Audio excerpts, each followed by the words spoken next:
utter worldie.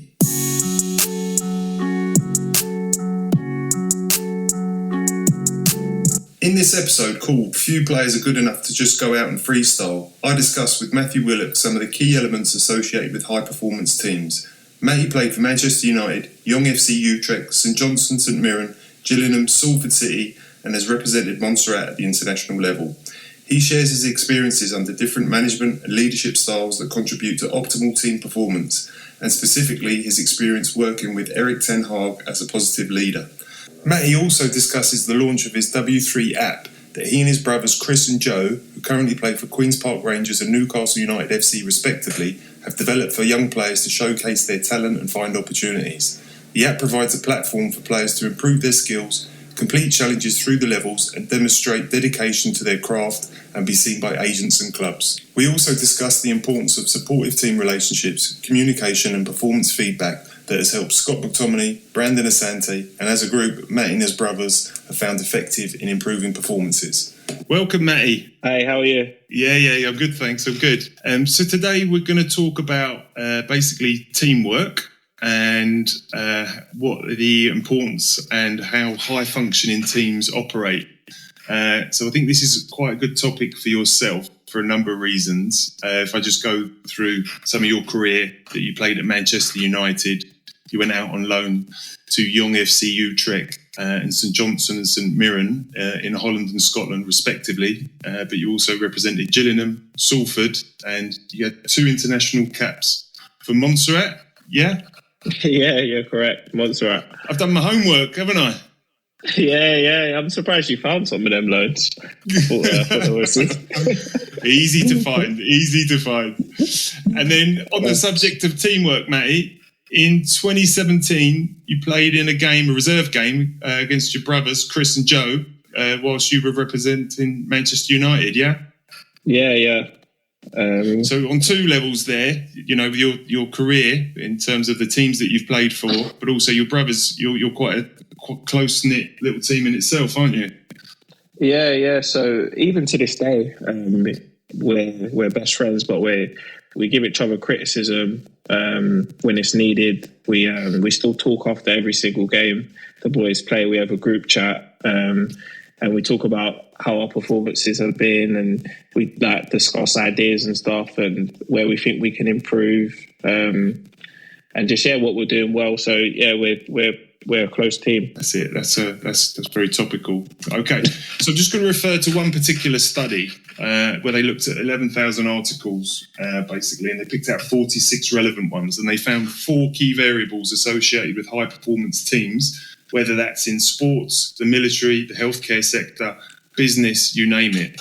And these 4 key variables that they found were leadership styles, supportive team behaviour, so that's similar to what you're alluding to with your brothers, support network, communication, maybe that's the WhatsApp group you mentioned, and then performance feedback, again, what you just mentioned. So you've already mentioned 3 or 4 things there that you're already doing within a team. Wow. And amongst those variables, Matty, they're independent of themselves, so there's not a relationship between them. So going through your experiences, if we talked about leadership styles, okay, so what they found is that intelligent, motivated, charismatic leaders like Pep, let's say, and Jurgen Klopp, those charismatic, motivated, intelligent leaders were able to improve team performance. So having a good leader can help you. Can you think of any examples from your playing career that you could think of? A good leader? In terms of managers, I've had different managers that have been good leaders for different reasons. For example, I had Erik Ten Hag, who's now the manager of Manchester United, when I was on loan at Utrecht. And he was a great manager because he understood each player and understood their role in the team, and he made you feel important. And he made you really understand the formation, the tactics, and he made you feel like you fit into a system. And he was great because he was the sort of manager that he would pull you aside after a match and he'd speak to you for 2-3 hours after the session about exactly how you can improve.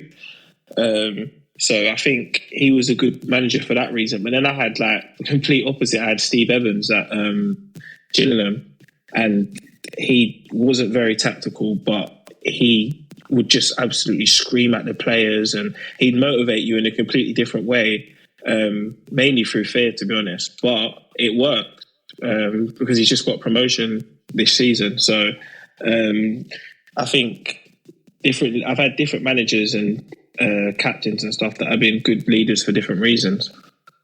Yeah. That reminds me of a saying back when I was playing that you either played for or against the manager. So for in that he backed you, and so you would run through a brick wall for him. He helped you, so you help him.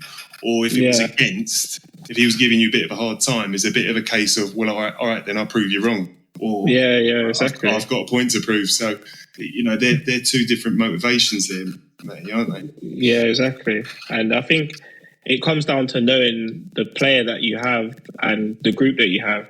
Because I think, for example, a tactic of like the way Steve Evans was playing against the manager, I don't think it would work as well in like a higher group. So if he was managing in the Premier League or the higher Championship, I think it'd be a little bit more difficult to do that with them players. But I think it works well at League One, League Two level. Yeah, and maybe with age dependent as well. So if you're a little bit younger, you might be less vocal or less experienced, where you might be a little bit more in fear, let's say. Whereas if you're a bit older and a bit more experienced, you might go against it, perhaps what he's saying. And I think he was very clever with who he did it to. Now, on that point, he was very clever with the younger boys. He was a lot harder. I think maybe you need it, to be honest, when you're younger anyway. And with the older boys, he probably understood that they might be a bit more vocal. Yeah, definitely. Okay, that leads us on to the next point. So the next point is supportive team behaviour. So within your team, you cooperate with each other, and basically you're all moving in the same direction with a shared goal, and that has a positive effect on the team. So I can remember supportive team behaviour when I was playing centre back with another centre back. If I was doing okay and he was having a bit of a tough time, you might swap who you're marking, or you might drop off a little bit, try and help him out. Do you know what I mean? You can't always do it, Matty, can you? But sometimes if someone's struggling a bit, you can kind of help them out to get them through that difficult part of a game, can't you? Yeah. I think that's really important, especially for young players, because I remember being a young player, when you first start playing, there's a lot of things you can get a bit bamboozled by. The crowd can be on top of you, or you could be playing against the opposite man, could be a lot more experienced than you. So sometimes when an older player steps in and he gives you a bit of advice, or even if he just says, look, you stand there, I'm going to swap with you and I'm going to mark this guy instead, like you just mentioned, it makes it a lot easier. Yeah. And I can even remember playing with older players when I was younger, that say where you had to set your lines. That took a while to learn. And maybe as a midfielder like yourself, where you've got to be, when you're playing with someone more experienced, they can guide you through that, can't they? And that's how you learn. Yeah, exactly. Yeah. Even like, for example, sometimes when you're a midfielder and you're young, you overrun. I know that's might sound a bit opposite to a lot of what people think, but sometimes you can actually overrun. You're running out of position. And I remember I was playing with a player called Stephen McGinn, and he literally said, Matt, just stay in the middle, just stand still.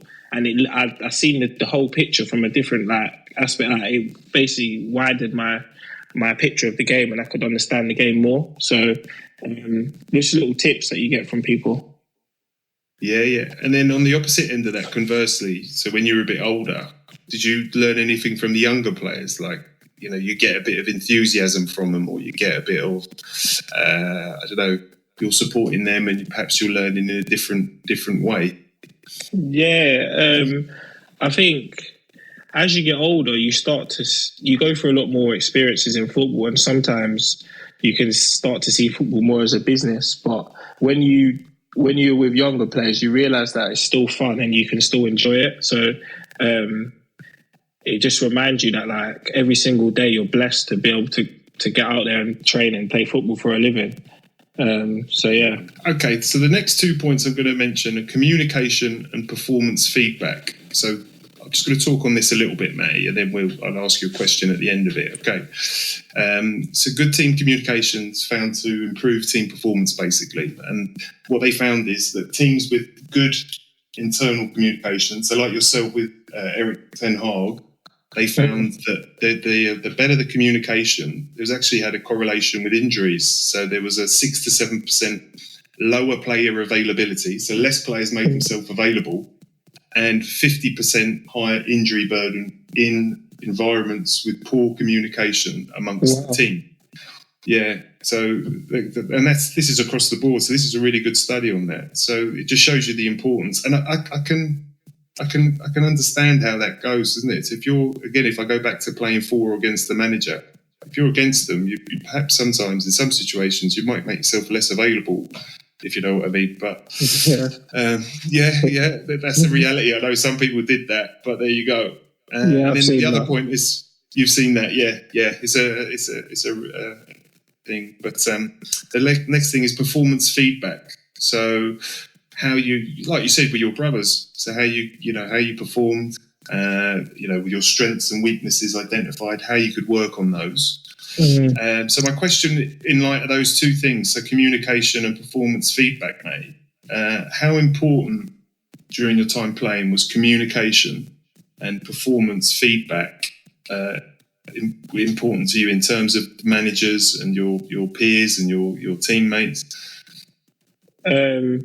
In terms of communication, I'd say I think the most important thing from a manager is to be able to communicate before the game's actually happening. So I think a lot of people talk about halftime and before the game speeches and team talks and stuff. But I think if as a manager you can make every single player understand their role and every single player knows what they need to do before the game happens and they've set it in their mind during the training week, I think it just makes the game so much easier. Plus, it goes back to being accountable for what you need to do. For example, if I know that my opposite, the centre mid that I'm playing with needs to stand in this position because the manager's made that clear before the game, it's much easier for me to communicate on the pitch to him and say, Jack or whoever, you need to stand in that position because we know this already. I think, with communication with managers. And then with feedback, was feedback the other one? Yeah. With feedback, I think I think the best feedback I've had is obviously it's probably from my brothers, like I mentioned before, because we're brothers and we all play the game at a high level. We've all played the game at a high level.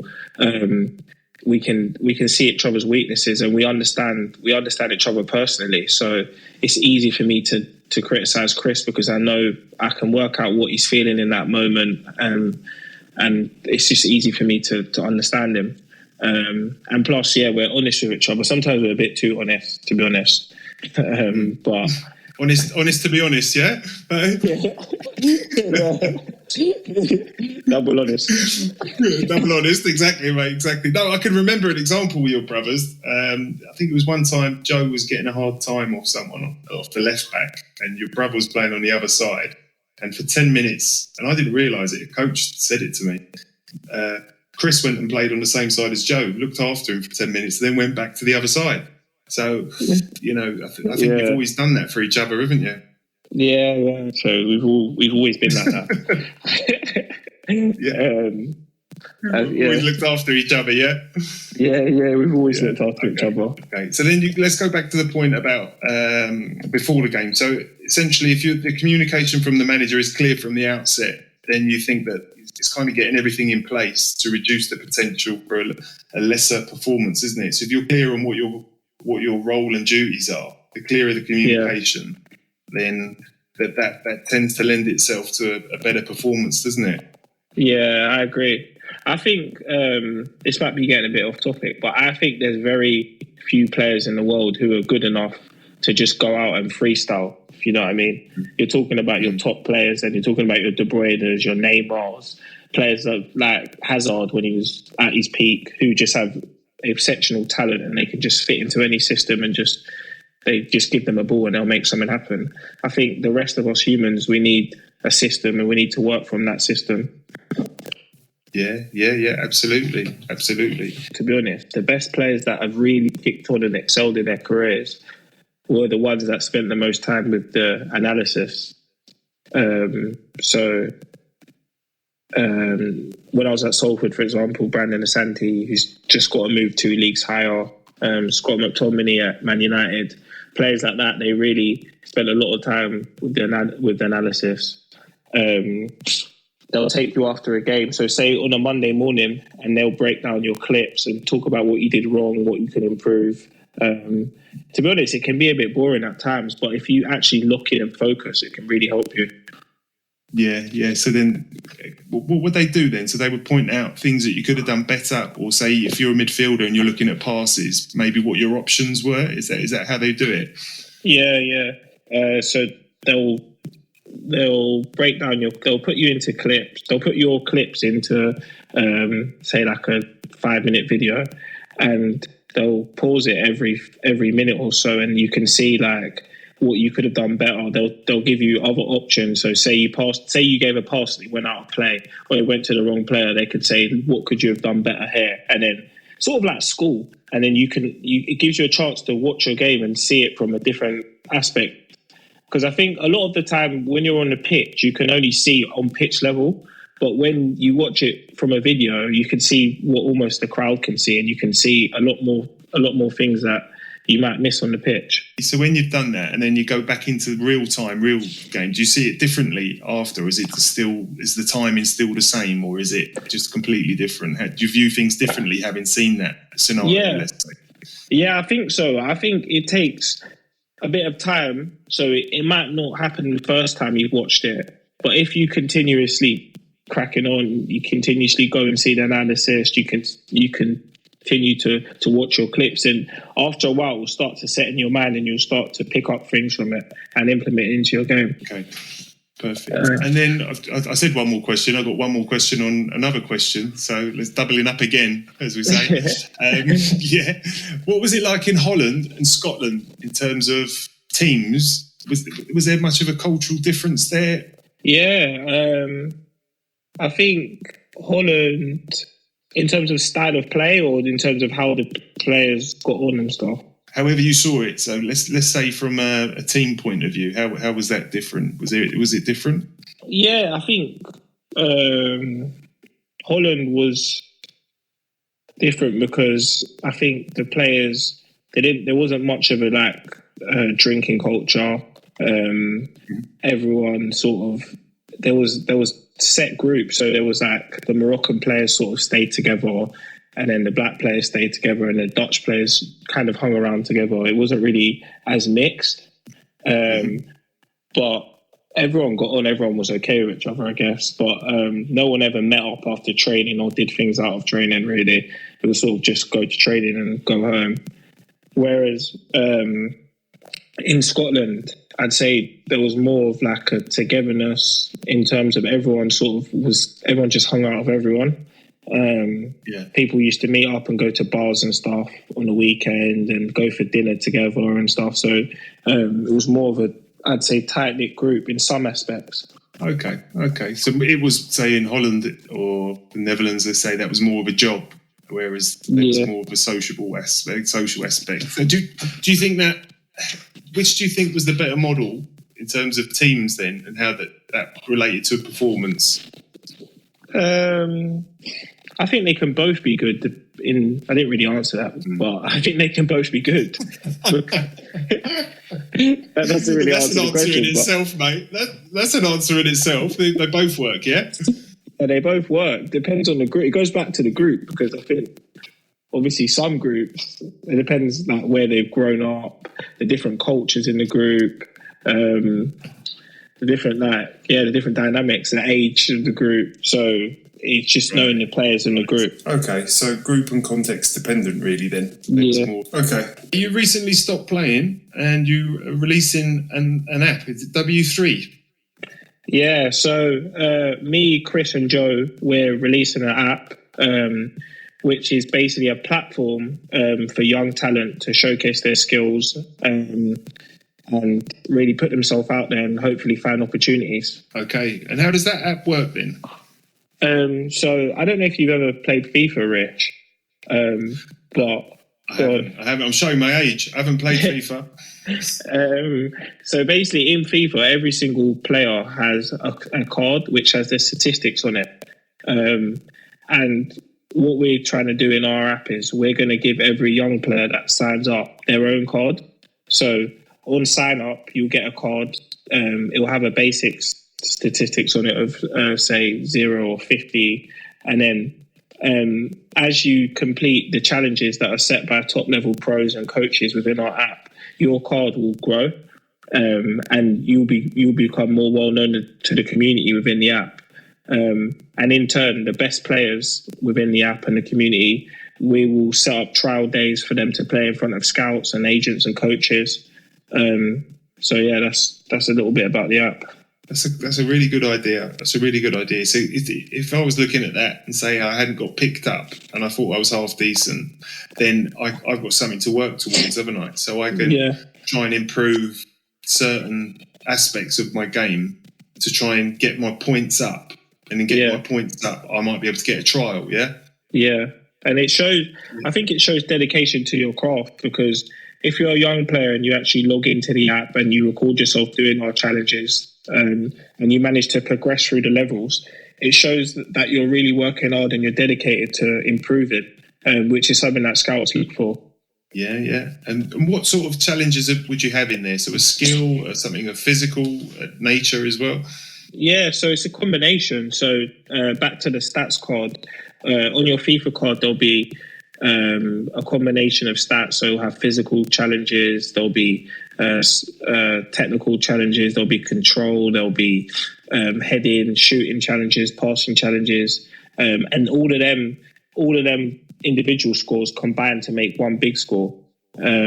So how it works in our app is we'll upload the challenges. W3 will upload the challenges.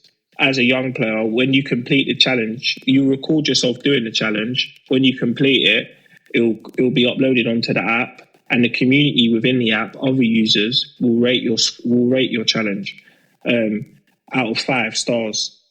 So depending on how well you do, is how well your card goes up. Right. So it's almost peer reviewed then. So the people on the app rate what you're doing or what your skill is. So that's the way you can get some. Is that the only way the points go up, Matty? Or is there another way as well? There'll be different ways. So we'll be doing combine days. So we'll be organising days where you can come down and you can challenge yourself against the app. So if your sprint scores 54 on the app, you can come down and sprint against yourself, basically, and we'll record you. And if your score is a lot higher than that in the app, we'll improve you. So there's different ways. Okay, so let's say I'm using the app, and then my score goes up, and I'm improving. Then what's the consequence of that? So what's the best outcome for someone? So we'll be hosting tournaments, we'll be hosting matches against academy clubs. So the best players within our app and the players that are using the app most regular and improving, they'll be invited to W3 matches where they can play against academy teams, they can play in front of scouts, they can play at tournaments and really showcase themselves. So if you're a young player that's never had an opportunity and you've never had the chance to show yourself, this is the platform for you. And does that go back to what you were saying then about some players that you and your brothers recognised that were good but didn't get picked up? Are you kind of addressing something? Yeah. So one of Joe's best friends was really talented. He was an unbelievable player, actually, and he never got the opportunity. And he never really got a trial. And Joe managed to kick on and go to Newcastle and play for so many games for Arsenal. And he's actually in prison now.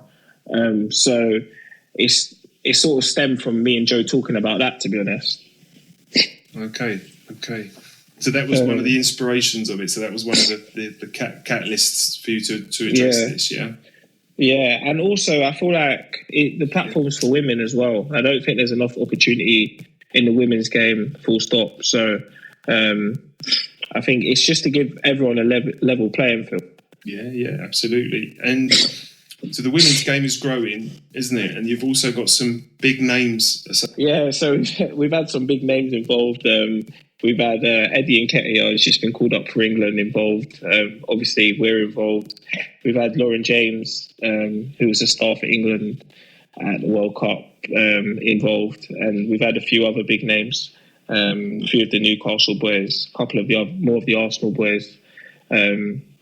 They've all helped out to make this app what it can be. Okay, that sounds really good, Matty.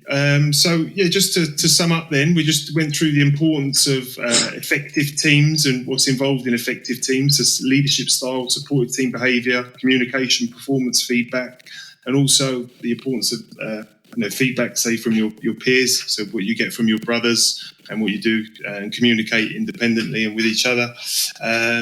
But yeah, thank you, Matty, so much for your time. Thanks for having me. Very much appreciated. I've loved it. Yeah? Thanks for having me.